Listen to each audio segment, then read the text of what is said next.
જે વિડીયો પ્રસારિત થયા છે એમાં ચોક્કસ હું માનું છું, એને હું વખોડી કાઢું છું.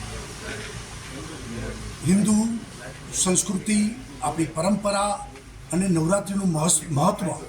નવરાત્રિ ઉત્સવ એ માતાજીની આરાધનાનો ઉત્સવ છે. ભલે પ્રાચીન ગરબીઓની આજના સમયમાં અર્વાચીનો થાય, મોટી સંખ્યામાં યુવાનો ત્યાં આગળ આવે ને બધા રાસ લે. નાચવું અને રાસ લેવું એ બેમાં ફેર છે.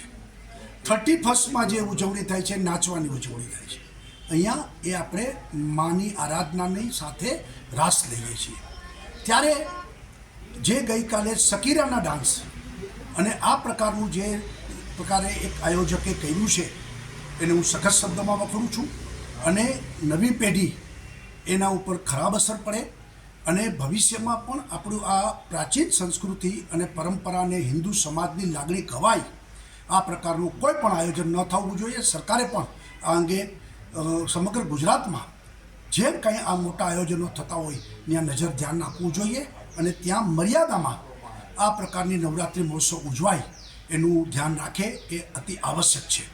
બાકી તો 31st કલ્ચર અને નવરાત્રિ કલ્ચરમાં વાસ્ટ ડિફરન્સ છે.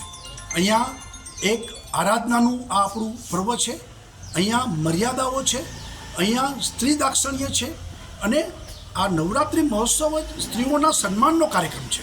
અને એમાં આ પ્રકારના જે ડાન્સો છે એ કોઈ પણ સંજોગોમાં ચાલે નહીં અને આ પ્રકારે અટકાવવું જોઈએ. સાંજ સમાચાર ફેસબુક પેજને લાઇક કરો, વિડીયો શેર કરો અને વધુ વિગતવાર સમાચાર માટે sanssamachar.net વિઝિટ કરો.